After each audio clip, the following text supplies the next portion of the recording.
Okay, good morning. Welcome to a regular meeting of a panel of utility commissioners and staff of the Public Utilities Regulatory Authority held today, Wednesday, November 8th, 2023 at 10 a.m. by remote teleconference.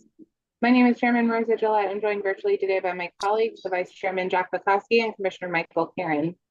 We have a regular calendar and a consent calendar in front of us today. We will start with the first item on our regular calendar, which is docket number 230602.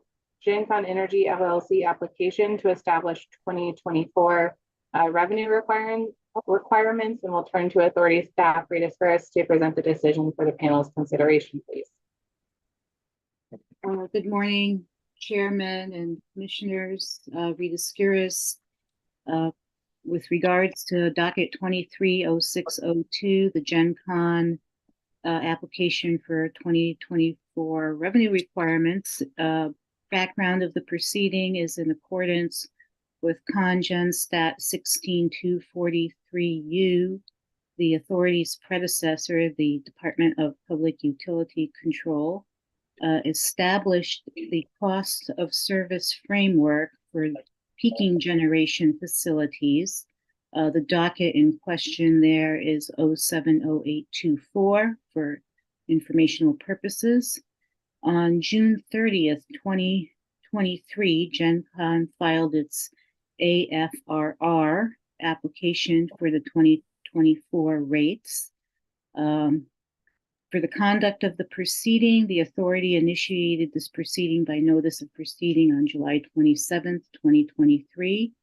The authority held a public hearing via remote access on August 29, 2023, and a late filed hearing exhibit was held on September 21st, 2023.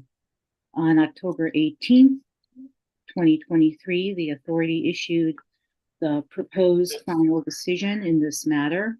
All parties were given the opportunity to file written exceptions to the proposed final decision and to present oral arguments. The public authority, in this case, approves a 2024 annual revenue requirement for GenCon of $42.763 million, consisting of $18.781 million and $23.982 million for peaking generation facilities located at the Devon Station and Middletown Station, respectively. In addition, the authority confirms participation of the peaking units in September 24 and in the winter 2024 to 2025 period in the locational forward reserve market.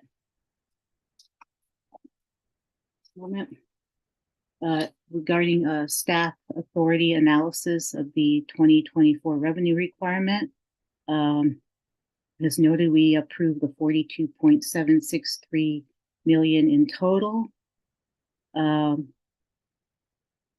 The company initially had proposed a 2024 revenue requirement of $42.985 million under what we've deemed the PURA residual equity method for purposes of this decision and those going forward until resolution of the company's lawsuits in the 2021, 2022, and 2023 AFFRs resolution. Review of company application will be limited to the PURA residual equity method, or otherwise known as Method 3. There are several disallowances from the company's initial proposed AFRR under the PURA residual equity method. In summary, I'll keep it short here. These disallowances are about $222 million, consisting of approximately $36,000 reduction to capital projects as seen in Section 3A for the disallowance of 2024 capital projects. In Section 3B, non-recurring expenses, there is a disallowance of approximately $170 million for non-recurring expenses. And in section 3D, return on capital, the authority reduces the proposed revenue requirement by about $16,000 for the company's estimated escalation to its working capital loan facility. The breakdown of these disallowances are in the decision in table 12. There's a chart that shows the disallowances broken down to Devon and Middletown level. Based upon this record and the disallowances of approximately 222 million, primarily stemming from disallowances on the non-recurring expenses side, this decision is proposed. I recommend this decision for adoption by the authority with these disallowances. Thank you. Thank you, Ms. Gruis. Is there a motion? I move adoption, Madam Chairman. And I second. Thank you. The decision has been regularly moved and seconded. If there are no questions or comments, I ask Mr. Duncan to please take the roll. Chairman Gillette, Yes. Vice Chairman Pakoski, Yes. Commissioner Karen, Yes.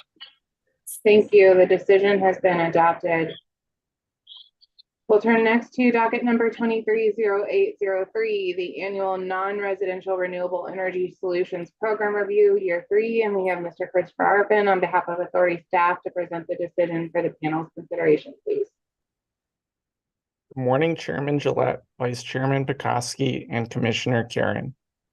The final decision in docket number 230803, Annual Non-Residential Renewable Energy Solutions Program Review Year 3, enacts programmatic changes to the Non-Residential Renewable Energy Solutions Program to ensure that the program is best aligned with the program objectives.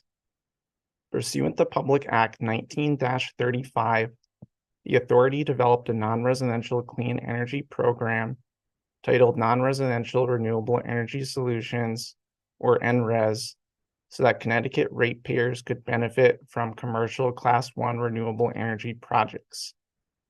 Since its inception almost 2 years ago, the NRES program has resulted in the execution of 112.5 megawatts of non-residential solar agreements statewide. Additionally, the annual review process for the NRES program was first established in a final decision dated June 30th, 2021, in docket number 200701, and today's decision marks the conclusion of the Year 3 review of the NRES program. The NRES program changes outlined in today's decision will further the program objectives, including but not limited to deploying the full megawatt capacity allowable under statute and ensuring least cost outcomes.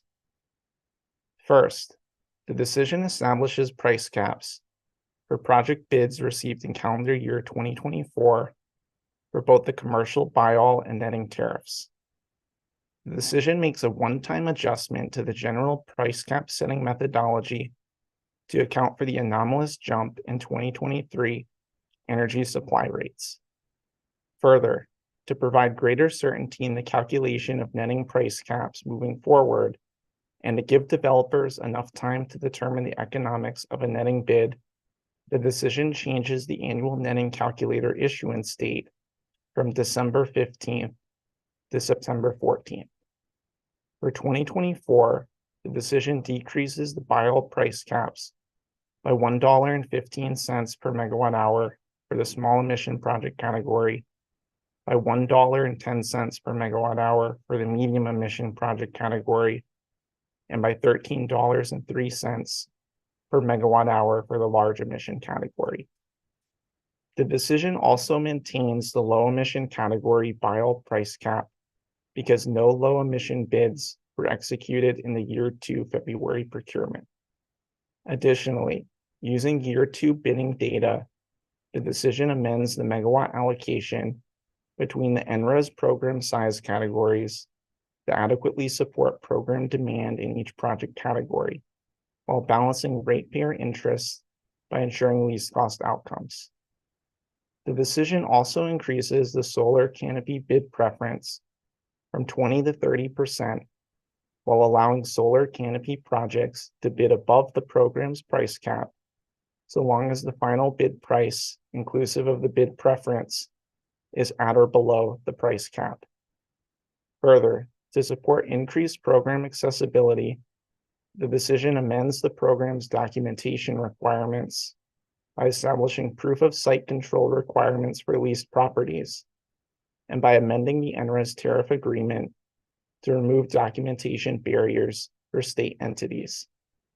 Finally, the decision makes several other important changes to further the program objectives, including 1, the approval of project extension requests beyond 3 years if new criteria are met. 2, the establishment of an independent ombudsperson to handle program disputes which do not require an authority ruling. 3, the implementation of updates to the EDC's interconnection screening process and hosting capacity maps. And 4, the authorization of new add-on netting systems at legacy net metering sites.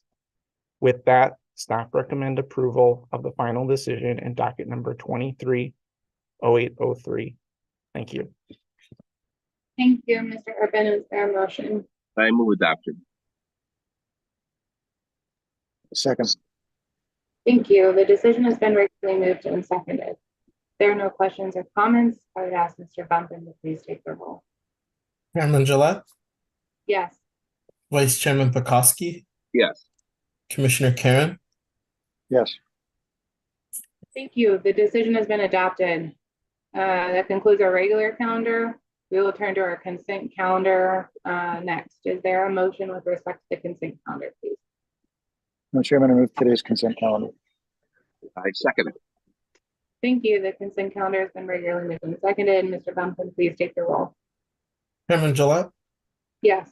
Vice Chairman Pakoski, Yes. Commissioner Karen, Yes. Thank you. The consent calendar has been adopted. That concludes today's regular meeting agenda. We will adjourn, but one note is that we do not have a regular meeting next week. So there is no regular meeting on Wednesday, November 15th. We will reconvene for our next regular meeting on, excuse me, Wednesday, November 22nd, 2023 at 10 a.m. by remote teleconference. Thank you and have a great day.